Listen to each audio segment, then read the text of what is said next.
Bienvenidos a el sexto episodio de Miradas Feministas, podcast original de la Coordinadora Feminista 8M, donde analizaremos algunas de las coyunturas recientes a nivel nacional desde diferentes perspectivas de feministas que vemos en el territorio.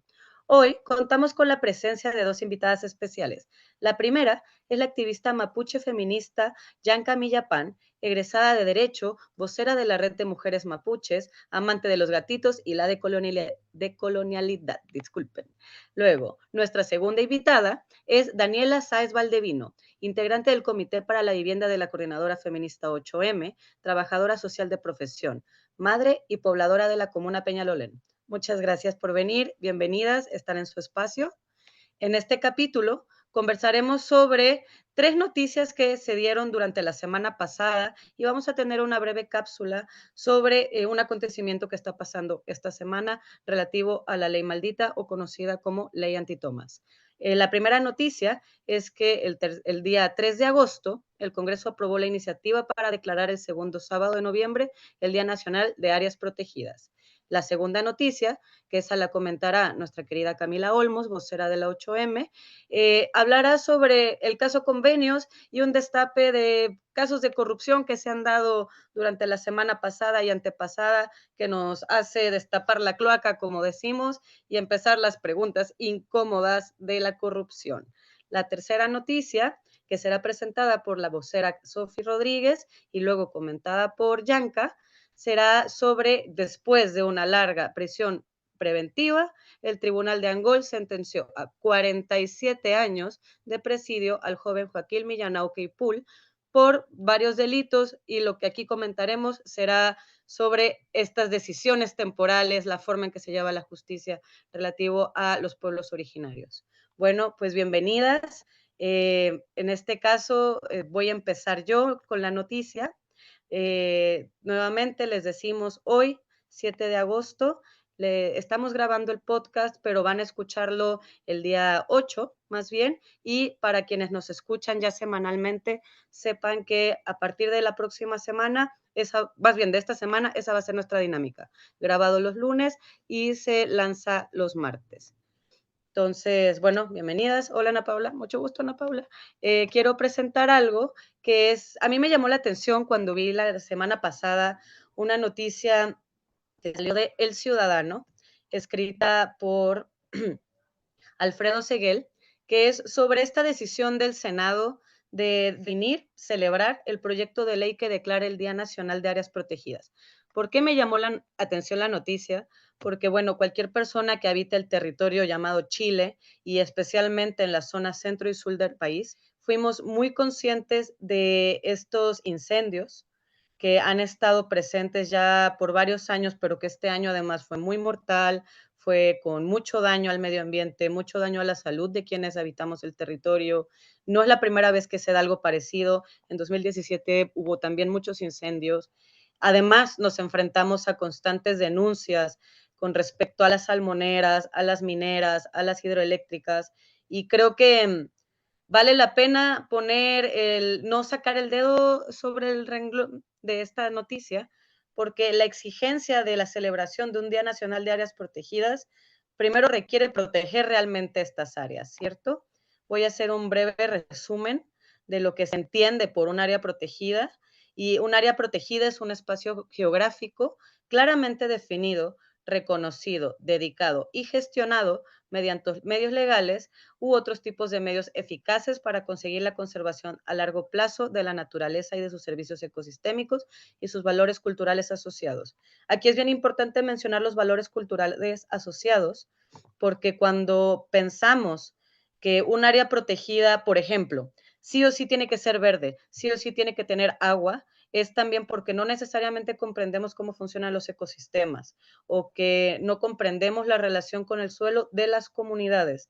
Y hay veces que un humedal que ya esté tirado, por ejemplo, en la zona de Valparaíso, cercano a la Ligua, hay varios humedales que pues se encontraban tirados, sucios, estaban medio secos. Entonces, por lo mismo, culturalmente y bajo como la acción del gobierno se le quitaba importancia, entonces ya no era como un espacio de protección. Pero, ¿qué pasa cuando ya tienes una verdadera conversación con la comunidad, con quien habita ese suelo, no con quien está en una oficina necesariamente, que, pues, podrá ser del mismo espacio, ¿no? Pero no habitando el suelo, te dicen: "Es que aquí sí pasan cosas, aquí sí llegan aves, solo que, pues, hay plástico, entonces no tienen dónde anidar". O tú vas a ciertas zonas de la cordillera y te dicen: "Es que antes aquí pasaban pumas, pero ahora hay, casas". Entonces, ¿qué estamos entendiendo por protección? Y entender que el ser humano no es ajeno a la naturaleza, nuestra presencia puede ser como en convivencia, y que sí o sí en las escuelas, como en los espacios que habitamos, se tiene que generar mayor conciencia sobre un área protegida, y que no solo es la labor del gobierno el proteger esa área, es una labor comunitaria, y a veces esperar cargarse en el gobierno también genera ese tipo de abandonos. Entonces, ahí dejo un poquito el debate, no sé si alguien quiera participar, veo ahí alguien más, ay, sí. Y ahí, perdonen, quiero hacer una intervención para que se edite en el podcast. Dani, se me olvidó decir tu nombre, es cierto. Para que le digan a comunicaciones que lo pasen antes de que sea mi noticia. Em, Ahí está. Nuestra segunda invitada es Daniela Sáez, pero sí se dijo, ¿no? Sí, no, es que dijiste el apellido mal, eso. Ah, Pero un detalle. ya Sí, me asusté. Yo dije: "Verga, ¿cómo no la es dije?". el segundo Sí. apellido, Ana Paula, Valdebenito. Valdebenito, yo dije Valdevino, ¿verdad? Es que tenía ahí sed, Sí. te caché. Ya. Sí, Valdevino. Ya, pues, terminamos el el cierre. ¿Alguien quiere comentar esta noticia? Yo agregaría, bueno, quizás agregaría que si bien es importante dar un día, es algo más simbólico que realmente algo real. O sea, no hay políticas públicas que realmente estén destinadas a una conservación de la biodiversidad, sino más bien es como un día simbólico y esto también sirve un poquito como para tapar el desastre medioambiental que hoy en día existe. O sea, esta solución es parche, pero realmente ni siquiera solución es parche porque ni siquiera es una solución. Entonces yo creo que igual se ocupa de una forma estratégica para en el fondo invisibilizar los temas que realmente son contingentes y la crisis ambiental que estamos viviendo. Eso agregaría. Muchas gracias, Yanka. Efectivamente, ahí es algo que también las organizaciones sociales de todos los territorios, que bueno, tenemos aquí una muy conocida en la región metropolitana y en el territorio llamado Chile, que es el MAT, son espacios que han estado así constantemente en el Senado, en el Congreso, diciendo no nos vamos a ir para atrás. También estar conscientes que hay en el mundo una persecución hacia activistas ambientales. Entonces, también ese tipo de activismo, si de por sí el activismo es complejo, si de por sí el activismo conlleva ciertos riesgos a nuestras personas, con los casos ambientales en Chile, en Colombia, en México, en Canadá, en Guatemala, en diferentes partes de Asia, incluso en partes de Europa, terminan con incluso riesgo de muerte para las personas activistas, ¿no? O con la misma muerte. Entonces, como organizaciones, como sociedad, quien escucha, parte de también nuestra labor en este tipo de reclamos es la protección de los defensores del medio ambiente y las defensoras del medio ambiente, como comunidades, como personas, tener redes que estén pendientes, cuestionar al periodismo cuando, por ejemplo, intentan desprestigiar a una comunidad y las tachan de violentas, o intentan desprestigiar a una persona y dicen que, pues, no sé, atentó contra su vida, y decir, a ver, yo sé que esta comunidad se enfrenta a un problema de agua, yo sé que esta persona estaba insistiendo en, no sé, un caso, ¿no? En Petorca con respecto a aguas contaminadas o cosas así, ¿no?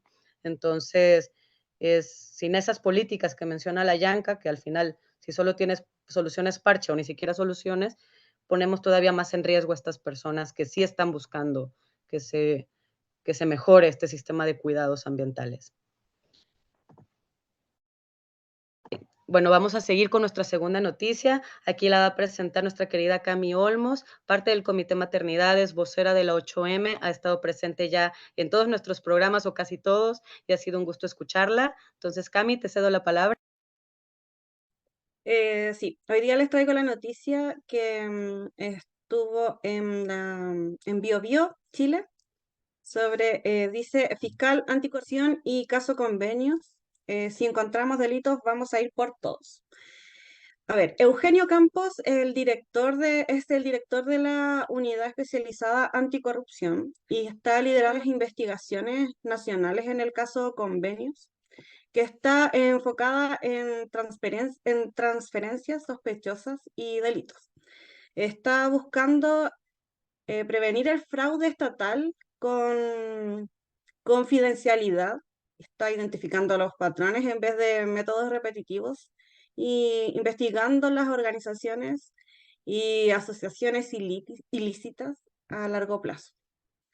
Ahora, el caso Convenios es un escándalo político, mediático a nivel nacional, porque involucraría financiamiento irregular de la política. Esto pone en tela de juicio la integridad y transparencia y coherencia del proyecto político de Gabriel Boric. Es importante recordar que este proyecto no solo concierne al Frente Amplio, sino también a otros partidos políticos. El escándalo es muy amplio, ya que es difícil comprender todas las escenas que emergen a través de los medios, porque durante los últimos 2 meses, yo diría, la prensa, la radio, los diarios en internet, los noticiarios, los programas, los matinales han estado presentando cada día más información sobre este caso. Y en este contexto es necesario tomarse unos minutos para desentrañar algunas claves y entender mejor la situación. La trama del caso Convenio va más allá de ser solo un dilema ético del Frente Amplio, debido a los actos ilícitos de ciertos miembros del partido. O sea, representaría la cima de un problema mucho más grande, donde se evidencia la naturalización de procedimientos para que instituciones públicas traspasen dinero a organizaciones intermedias vía asignación directa. Este problema financiero proviene de 2 fuentes principales: las instituciones y las organizaciones intermedias, incluyendo las fundaciones y los partidos. ¿Cuál sería el rol de las instituciones? Hay dineros que vienen de asignación directa, de ministerios a fundaciones, y así como asignaciones directas desde gobiernos regionales a fundaciones, corporaciones y otras organizaciones territoriales. Por ejemplo, en el caso de Democracia Viva, las platas son del Ministerio de Vivienda, del Ceremi Antofagasta. Y en el caso de Lencería, los dineros son del GORE y del CORE de Biobío. Entonces, las organizaciones intermedias. En el artículo 5º de la Constitución se asegura la existencia de organizaciones intermedias como puente entre la ciudadanía y el Estado subsidiario. Las organizaciones intermedias son una garantía de democracia bajo el principio de participación, pero no son lo mismo. O sea, no es lo mismo una junta de vecinos, un partido político, un sindicato o una fundación. Entonces, acá es muy importante tener clara estas diferencias, estas distinciones, porque se habría usado las necesidades de las organizaciones territoriales o barriales desde y para financiar a fundaciones, que a su vez están asociadas a partidos políticos. Todas estas son organizaciones intermedias que están reguladas en la ley y que deben cumplir el mismo rol, o sea, asegurar el bien de las personas. Entonces, aunque los dineros provengan desde el poder central o instituciones regionales, el fin de los proyectos es el bienestar de las personas. Como se ha visto, la mayoría de los proyectos además tienen relación con soluciones habitacionales y mejoramiento de los barrios, o los campamentos también, o capacitaciones habitacionales dirigidas a los sectores vulnerables de la sociedad. Entonces, desde este punto de vista, es muy grave. Por ejemplo, cuando se señala que una de las involucradas se gastó las platas del mejoramiento de Barrio Norte de Concepción, por ejemplo, en algunos centros comerciales, en algunas tiendas como Zara, H&M, aprovechándose de otra persona discapacitada que lideraba una fundación vulnerable. Con este tipo de conducta se pierde entonces la confianza entre los sectores más necesitados, se quiebra aún más la credibilidad de las personas hacia las instituciones, con lo que se daña profundamente la legitimidad de la política y con ello la democracia. Los delitos que se están investigando en este caso son múltiples. Se ha señalado que son 32 las asignaciones a fundaciones que están siendo actualmente investigadas. Solo una corresponde a este año. El resto son del 2021 y 2022. Pero si investigamos un poco más allá, desde que estalló el caso de Democracia Viva, se liberaron datos que evidenciarían traspasos millonarios a fundaciones asociadas a partidos de derecha, de centro izquierda y de izquierda. Entonces, o sea, todo esto desde hace décadas. Entonces yo ahí me pregunto, me cuestiono si no es acaso 32 investigaciones suficiente, no será poco, o sea, los millones son muchos. Como no es suficiente, se podrá investigar más. Entonces, finalmente, el problema de la debilidad del Estado no es casualidad. La necesidad del traspaso de dinero a fundaciones para el mejoramiento de las viviendas, por ejemplo, es consecuencia del achicamiento del Estado que se viene gestando desde la dictadura y que se fija en la Constitución del 80, como una manera en la cual son los privados quienes determinan la calidad de vida de las personas, con un Estado que se abstiene de intervenir ante un sector privado que pone los parámetros de la dignidad, de la justicia o de la igualdad.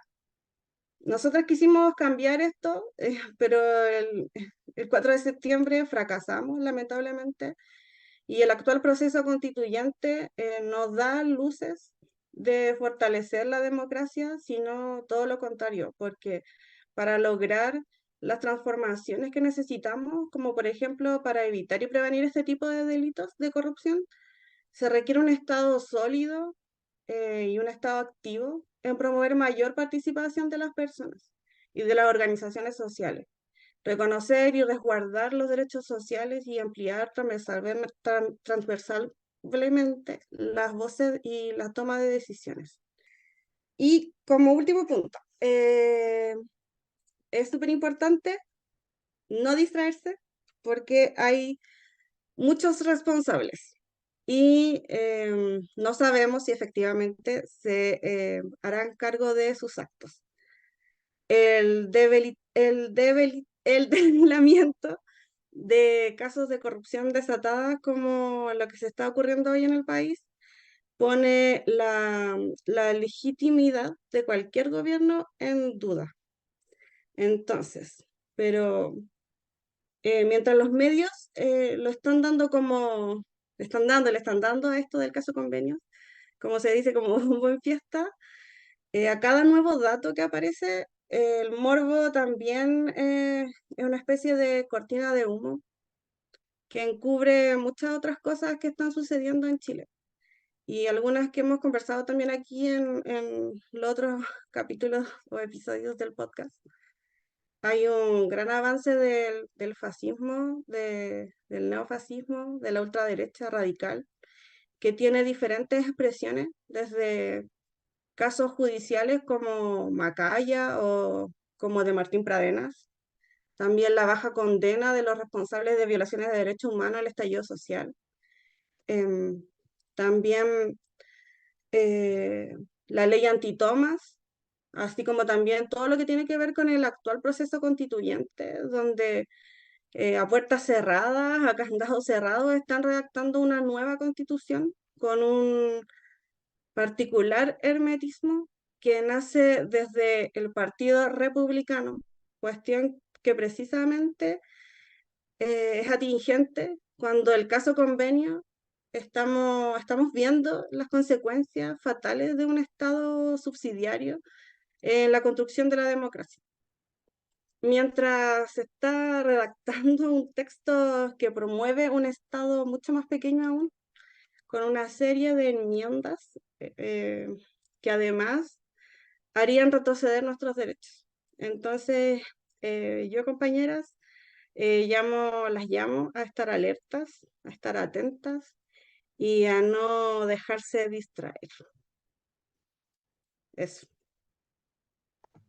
Muchas gracias, Cami. Qué importante lo que dices, porque además algo que hemos aprendido de la corrupción es que aunque pareciera estar allá, estar en mandos que no necesariamente nos toca, pues sí son cosas que nos tocan, son fondos del Estado, son fondos que van a fundaciones o que van a, por ejemplo, uno de los casos es la red de salas, ¿no? Y para quienes trabajamos en cultura, es como cosas constantes, el, ay, no hay plata, no hay plata, no hay plata, pero bueno, ¿dónde está la plata que se supone que hay, no? Entonces, empezando de ahí, y como a modo de conclusión, ya que pues es una noticia que tomó mucho tiempo porque es muy compleja, algo que también es un llamado, yo creo que cuando se trata del combate a la corrupción, es aprender a reconocer que la corrupción no es exclusivamente de los altos mandos. Hay que frenar la corrupción desde, como decimos en México, la mordida, hacia algún funcionario, funcionaria, un policía, no sé, un político, lo que quieran. Eso ya son formas de corrupción. Está el cohecho, está el amiguismo, están muchas cosas que cuando se hace esta maraña termina un caso tan grande como el caso Convenios. Bueno, para nuestra segunda noticia, muchas gracias, Cami. Para nuestra segunda noticia, le cedo la palabra a Sofi, quien luego se la cederá a Yanka. Y Ana Pau, muchas gracias. Gracias a la Cami también, ahí vamos a estar atentas haciendo eco de su llamado a no soltar, ¿no? Como estas discusiones. En El Ciudadano vimos que se condena a 47 años de cárcel a joven mapuche. Se acusa de desproporción, ensañamiento y racismo. Joaquín Millanao Queipoul fue acusado de 5 delitos que incluye robo con violencia, homicidio frustrado a carabineros y porte de arma de fuego. Y algo que no se señala por parte de la Fiscalía, pero que sí está en la nota, es que Ángela Millanao, hermana de Joaquín, señala que su hermano al momento de la detención sufrió golpes, fracturas, los pacos se ensañaron y eso está en una declaración que se dio ante la Fiscalía. Entonces, estamos con nuestra invitada, la Yanka de Red de Mujeres Mapuche, para conversar acerca de esta noticia y el tratamiento que tiene el sistema de justicia o injusticia chileno con los diferentes imputados dependiendo de sus características, ¿no? Así que ahí te dejamos, Yanka, la palabra. Gracias, Mari Compuche Pusomo Pulamien. Bueno, también agradecer a Cami que nos contó este caso, que bueno, yo tampoco lo entendía mucho y es de difícil entendimiento, pero gracias por eso. Bueno, yo creo que hay bastantes perspectivas y bastante análisis y críticas que podemos vislumbrar de este caso. Primero, evidentemente, estamos ante un proceso que es irracional e injusto, que se materializa en una sentencia que es desproporcionada ante los hechos que se le imputan. También tenemos jueces que no son imparciales, como lo establece un debido proceso. Son jueces que incluso exigen una pena superior a la que pedía el mismo Ministerio Público. Y además se tiene que considerar, y lo que no se está considerando, que Joaquín Millanao tiene una irreprochable conducta anterior. Entonces hay muchos factores que no se están considerando por la justicia chilena, factores que son muy criticables porque en realidad con todo esto podemos evidenciar claramente un sistema que es súper racista y súper clasista. O sea, de partida tenemos que entender que si Joaquín Millanao Queipoul no fuera un joven mapuche, sino viviera en un territorio que son de los territorios de la comunidad Temoy-Culcuy, que son territorios que están en resistencia históricamente. O sea, aquí viene desde los títulos de merced hasta un robo de tierras que pasa a familia de colonizadores, que después con el gobierno de Allende se quieren devolver estas tierras, pero que finalmente con la dictadura militar vuelven a las manos de estos colonizadores, quienes después estas tierras la entregan a la Forestal Mininco. Entonces, tenemos que contextualizarnos un poco en que hay varios aspectos para analizar esta noticia. También un aspecto que es muy importante y que lo señala súper bien una nota que sacó Interferencia. De hecho, esta nota yo le digo a todas, a todos, que la vayan a ver, que la lean, porque de verdad es muy importante tener esta contrainformación, ya que sabemos que los medios de comunicación que uno ve en la tele normalmente siempre van a mostrar las noticias de las perspectivas que ellos quieren mostrarlas, y esta no es realmente la más justa. Bueno, volviendo a esto, yo creo que uno de los factores muy importantes que hay que considerar es, primero, la niñez militarizada. Ayer fue el Día de los Niños, de las Niñas, de los niñes, y cuando hablamos de la infancia mapuche, hay que entender lo que es vivir constantemente en los sectores militarizados. Los niños llegan a naturalizar, ver a los pacos, ver los camiones de carabineros, ver toda esta violencia. Entonces también cuando un niño crece con toda esta violencia, obviamente va a crecer de una forma que no es sana y no se están respetando sus derechos humanos tampoco. También hay que considerar que Joaquín Millanao es primo de Camilo Catrillanca, era un primo súper cercano a Camilo Catrillanca. O sea, en el funeral de Camilo, él participó en las ceremonias, participó en el Purrum del Choique, y esta noticia, como nos dice su hermana, le afectó mucho. O sea, fue algo que realmente lo dejó muy mal anímicamente, y esto no es para justificar los hechos ilícitos que se hayan cometido. Yo creo que la familia y él están conscientes de que sí se cometieron hechos ilícitos, pero se tiene que exigir un proceso racional y justo, que es lo que no se está dando con esta sentencia, que es totalmente desproporcionada. Entonces, desde ahí es que uno también reclama esta injusticia y se ve también el racismo. Porque, claro, hay personas que desde afuera deben decir, ah, claro, porque es mapuche, quiere poco menos que lo dejen libre. Y no es así. La familia y el mismo Joaquín no exigen eso. Lo que ellos exigen es un juicio justo. Es un juicio que, como si este mismo hecho lo hubiera realizado un chileno, o quizás si este mismo hecho lo hubiera realizado el hijo de algún latifundista, o sea, hubiera salido con una multa y en un acuerdo reparatorio, no con 47 años de cárcel. Entonces, eso es lo que nosotras tenemos que ver con este pensamiento crítico. ¿Por qué para algunos la justicia es tan fácil? ¿Por qué el hijo de Larraín mata a una persona y hoy en día está libre? ¿Por qué Martín Pradenas, después de 7 violaciones, tiene tan solo 17 años? O sea, yo creo que estas son las cosas que de repente a una la hacen cuestionarse. ¿Y qué es la justicia? O sea, ¿los tribunales realmente están siendo imparciales? ¿Realmente están siguiendo un debido proceso? Estas son las cosas que nos hacen realmente cuestionarnos, y desde nosotras mismas también sacar esta contrarrespuesta, sacar nuestra nueva información y apoyar a la familia Millanao Queipul, porque ellos no es que estén exigiendo que no se les juzgue, ellos quieren un proceso justo. Entonces, con esta sentencia también me gustaría señalar que existe, o sea, no se está fallando con uno de los principios inspiradores del derecho, que es el principio de igualdad ante la ley, ya que claramente podemos evidenciar que no existe una igualdad ante la ley. Podemos ver que estos mismos tribunales en otros casos dan sentencias totalmente inferiores. También podemos ver que no se está siguiendo el principio de proporcionalidad en el proceso penal. No es proporcional los hechos ilícitos con la sentencia. No se están fallando en estos dos principios, e incluso en más cosas y aspectos que también ha evidenciado el abogado defensor, por lo que interpuso un recurso de nulidad que fue acogido, pero también hay que esperar cómo va a fallar el tribunal.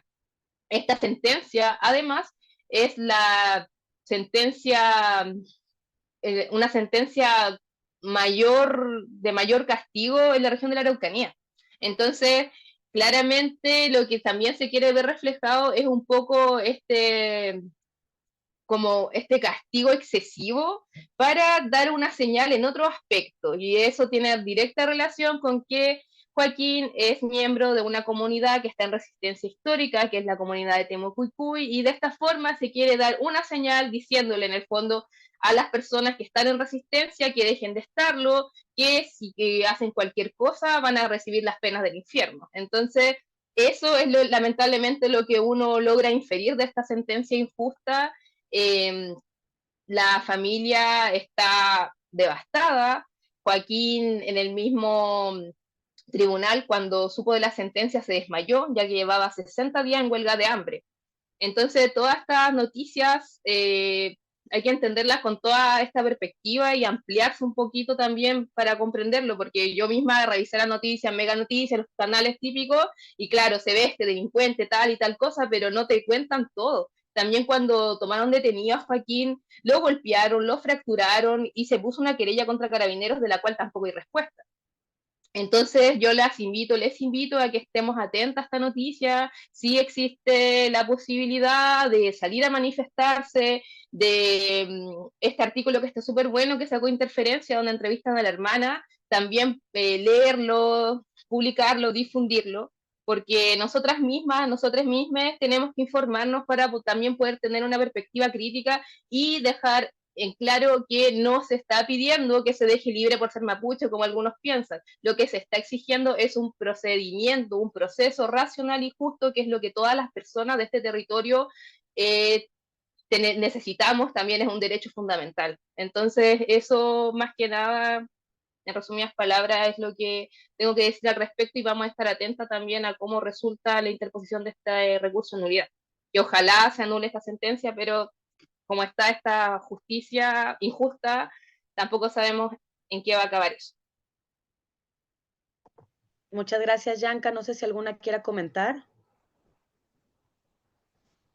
Nada, como precisamente creo que era importante escuchar como a la Yanka lo que las compañeras tenían para decir, porque también las noticias como, aunque parezcan neutras, no lo son, como que igual esconden un sesgo detrás, y los medios de comunicación no están exentos de aportar como a la cultura del racismo, del odio muchas veces. Entonces igual es importante dar una mirada feminista desde la propia organización de la Red de Mujeres Mapuche, por ejemplo, para abordar este tipo de casos. Así que gracias, Yanka. A mí igual me gustaría, a mí igual me gustaría comentar como lo que entendemos por juicio justo, ¿no? O sea, aquí tanto Yanka como tú son, bueno, tú estudiante, Sofi, Yanka ya egresada de Derecho. No sé si alguna quiere como puntear un poco lo que se entiende como juicio justo, porque luego las personas creen que por haber, no sé, tú defendido, es que entonces ya tuviste un juicio justo.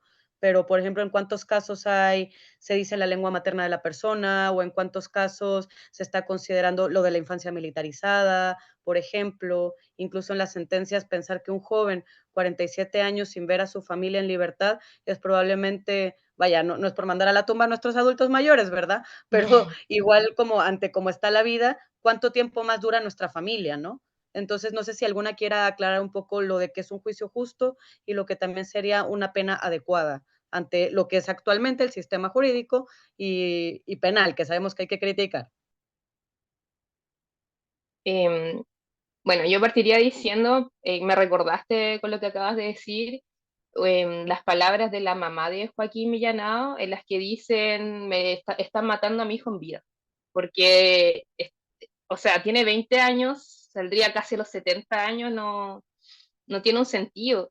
Y bueno, yo creo que lo que más se logra visibilizar es que no existe una igualdad ante la ley, porque la misma, o sea, se está aceptando que es una sentencia que marcaría un hecho histórico en la región de la Araucanía por ser totalmente, por la cantidad de años que se le está dando. O sea, habría que ser, si se ven otra persona, eh, cuál es la sentencia y cuántos años se le dan a otra persona que ha cometido hechos similares o lo mismo hecho. Yo creo que hacer esa comparación ya nos podría dar y decir que esta sentencia es desproporcionada. También está el principio de proporcionalidad del derecho penal, que dice que una pena tiene que justificarse en proporción a los hechos. Y claramente no es proporcional los hechos ilícitos que se le imputan con la cantidad de pena. Y también, por otro lado, si se compara esta pena, por ejemplo, 47 años y se comparan con el caso Macaya o el caso Martín Pradenas, no hay que ser un erudito en derecho para darse cuenta que es totalmente desproporcionado. Muchas gracias, Sofi. Sí, ¿no? Como reforzar esa idea, como que decía la Yanka, que cualquiera esperaría que la condena más alta de la Araucanía fuese la de Martín Pradenas, ¿no? Como considerando el revuelo social, como las expectativas que hay también como en el país, por la reprochabilidad e incluso el daño que genera, como los hechos. Es como cuánto vale la propiedad y cuánto vale la vida de una compañera también en este país, pues como que eso nos expresa un poco también como la condena y como reforzar esos principios, ¿no? Como la racionalidad, la proporcionalidad, como... Y ahí como quería tocar también un punto que como en relación a las condenas que tienen que ver con personas pertenecientes a pueblos originarios, que es el convenio 169 de la OIT, que en teoría ninguna persona mapuche debiese cumplir una condena privativa de libertad lejano a su comunidad, ¿no? Ahí la Yanka me podrá como corregir, pero es como una doble vulneración, porque en el fondo es como una doble sanción, como que ya es la sanción privativa de libertad y además alejados de su rehue, ¿no? Como... Entonces, eso es un poco como la perspectiva que se da también a la hora de hablar de privación de libertad de personas pertenecientes a pueblo originario y el rol que tiene el Estado en vulnerar o no los derechos humanos de esas personas.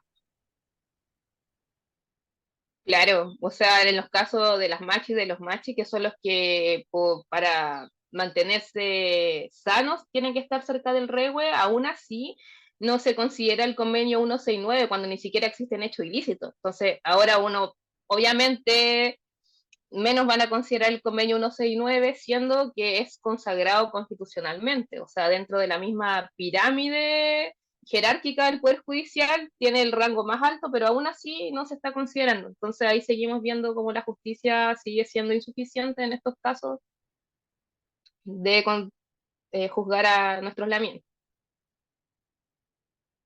Muchas gracias, Yanka y Sofi. Bueno, nuevamente estaremos atentas a cómo se desarrolla este caso y también entendiendo que no es un caso aislado, esto pertenece a una política de persecución que ha seguido desde el periodo de la conquista hacia el pueblo mapuche. No es algo de ahora, no es algo de este día ni del año pasado, es algo que es constante, que no ha cesado bajo ninguna circunstancia, incluso desde que Chile es Chile, ¿no?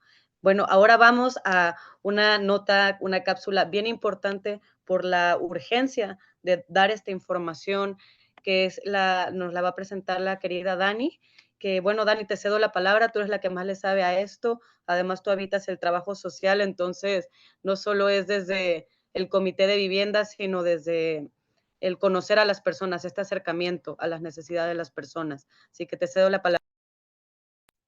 Gracias, Ana Paula. Primero que todo, saludar a todas y todos quienes estén escuchando este podcast. Saludar también aquí a las compañeras que me han invitado a ser parte hoy de esta instancia, hacer un saludo fraterno a Yanka y al pueblo mapuche por todas las atrocidades que está cometiendo hoy día el Estado de Chile contra su pueblo.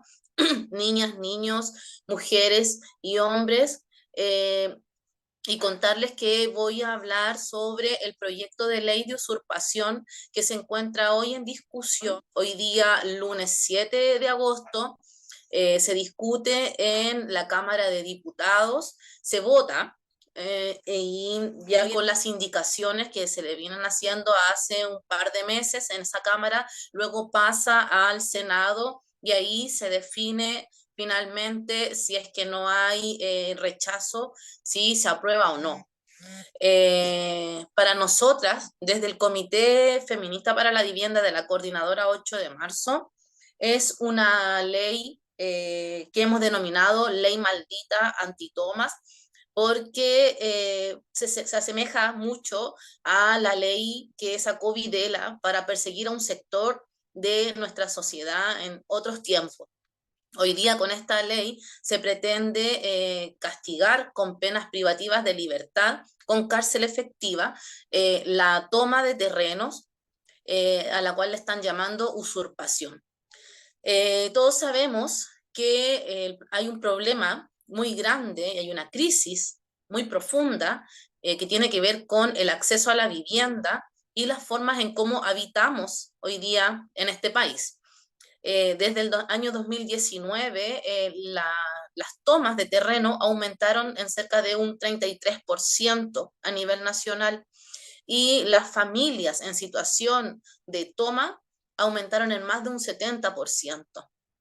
Hoy día nos encontramos en una proporcionalidad semejante al déficit que teníamos en el año 1985, cuando nuestro país vivía una de las peores crisis económicas, sociales, que hemos tenido en la historia como país, digamos, ¿ya? Pero no podemos olvidar que el problema de la vivienda se remonta incluso al tiempo de cuando se creó esta república, ¿ya? Ya a principios de 1900, con la crisis mundial, también se vivió en las ciudades, ¿cierto? Una crisis muy grande que por esta migración que ocurrió, ¿cierto? Desde el campo a la ciudad.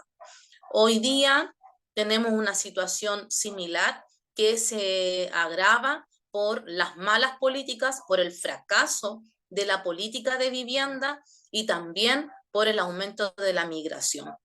Entonces, nos estamos encontrando con una situación, con un Estado, con un Senado que intenta, de alguna manera, supuestamente, resolver un problema que ellos le llaman de seguridad y disfrazado con una supuesta solución para el problema de los campamentos, que tiene que ver en realidad con el problema de la vivienda. Desde el Senado, el año 2021, Ena Bombaer, Marcela Sabat y Felipe Cast presentaron este proyecto en el Senado, en la Comisión de Seguridad del Senado, ¿ya? Y ha ido en el camino sufriendo algunas variaciones, pero que todas en su mayoría apuntan a profundizar la sentencia, la pena, el castigo hacia las familias empobrecidas, ¿ya? Se habla de delito de usurpación, cuando ya hemos escuchado, por ejemplo, acá a Yanka, que nos cuenta, ¿cierto? Nos trae a la memoria quiénes fueron los verdaderos usurpadores en este país. Eso viene desde el tiempo de la colonia, después viene con la república, con las familias aristocráticas que iniciaron todo un proceso de despojo del pueblo mapuche, pero también de empobrecimiento del pueblo pobre en la ciudad. Este proyecto amplía el periodo de flagrancia, es decir, que hasta hoy la flagrancia de la toma es por 12 horas. Acá se establece que la flagrancia es permanente. Significa que en cualquier momento, aunque la toma tenga 1, 2, 3, 10 años de existencia, si el propietario quiere recuperar, entre comillas, el terreno, bueno, entonces aplica la ley. Además, se establece la legítima defensa privilegiada, que ya lo hemos comentado antes, ¿no? Con ese proyecto, con esa ley Naín Retamal, que permite la intervención de la policía militarizada, ¿cierto? Incluso, y que además los libera posteriormente, incluso habiendo resultado de muerte. Entonces, esta ley lo que hace es facilitar la detención de los ocupantes sin una orden judicial. Y además, esa desocupación la puede hacer cualquier persona, no solamente la policía. Además, sanciona las ocupaciones permanentes y transitorias. Esto significa que podría afectar cualquier tipo de ocupación de terreno o de inmueble que sea transitoria, como por ejemplo lo que es históricamente parte de nuestras luchas, ¿no? Tanto de los estudiantes como de los trabajadores y los pobladores, tomarse un recinto que tiene que ver con la problemática que persiguen resolver. Establece como agravante además la participación de niñas, niños y adolescentes como hipótesis de violencia. Y aquí nosotras como mujeres nos detenemos porque existe, según nosotras, una intención patriarcal de castigar a las mujeres, porque sabemos que en las tomas asisten las mujeres con sus hijos, ¿verdad? Y además, como dato, existe un estudio que plantea que más del 70% de las jefaturas de hogar en las tomas de terreno son de mujeres. Entonces, afecta de una manera importante e irreversible a las mujeres. Bueno, hay varios otros temas que este proyecto de ley pretende sancionar, pero en definitiva lo que nosotras vemos aquí es una arremetida de la derecha, del latifundio y del empresariado, de las inmobiliarias, de intentar de alguna manera dar un zarpazo y reapropiarse de tierras que antes ellos usurparon y que en los últimos 30, 33 años, tanto el pueblo mapuche como el pueblo chileno ha ido recuperando tierras. Y esto significa para ellos, ¿cierto?, un dolor de cabeza. Nosotras como feministas creemos que estamos llamadas a estar de parte de las pobladoras que hoy día se encuentran en resistencia. A esta misma hora en el Congreso hay grupos de pobladores y pobladoras haciendo una protesta, una manifestación. Es muy probable que el proyecto se apruebe y las consecuencias van a ser tremendas, como la década del 60 y antes, donde hubo matanzas para sacar gente de tierras que supuestamente le pertenecían a familias ricas. Entonces, y además tiene mucho que ver también, ¿no? Bueno, perdón, con todo lo que es el caso Convenios, que explota con una fundación que se dedica precisamente a trabajar con las tomas y los campamentos. Es un proyecto de ley clasista, racista y patriarcal que estamos dispuestas a enfrentar hasta las últimas consecuencias. Gracias. Muchas gracias, Dani. Excelente intervención, muy explicativa. Creo que este día hemos logrado aprender muchas cosas y además cómo confluyen, ¿no? Cómo las noticias parecieran aisladas y no están así. Me gustó como comité migrante también, no lo digo. Gracias por mencionar a la comunidad migrante. El hecho de tener que vivir en tomas es también relacionado a la falta de una regularización, más lo del tema de la inmobiliaria, que eso ya lo sabemos aquí, todas aquí. No sé si alguien quiera comentar.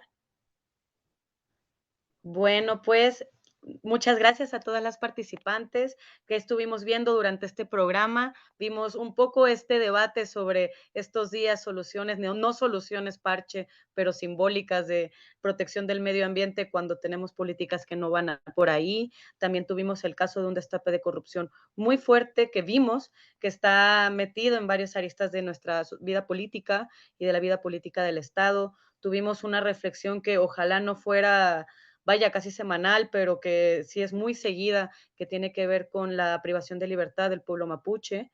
Y como para cerrar con broche de oro, tuvimos la intervención de la Dani, quien nos habló de esto que está sucediendo hoy, ahora, en este momento que hoy se vota, que mañana cuando escuchen este podcast, pues ya van a saber más información o no de qué pasó. Ahí nos comentan en las redes sociales, oigan, ya pasó esto, ¿no? Me parece importante en el caso de la Dani no dejar a las pobladoras y a los pobladores solos.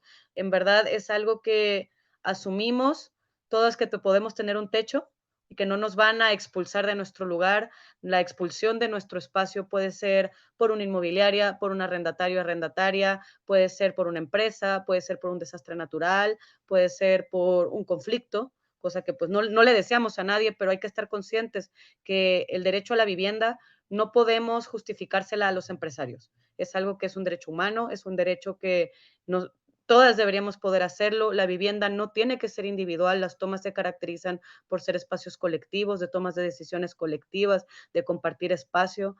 Entonces, ahí dejamos eso. Agradecemos a todas las personas que nos escuchan, ya va más de un mes, va mes y medio, que nos manden sus comentarios y opiniones, y pues nos vemos la próxima semana. Muchas gracias, chicas. Un abrazo. Chao, gracias Ana Paula. Chao, muchas Gracias, gracias. Bianca. Gracias, Dani. Chao. Que estén muy Chao. bien. Nos vemos.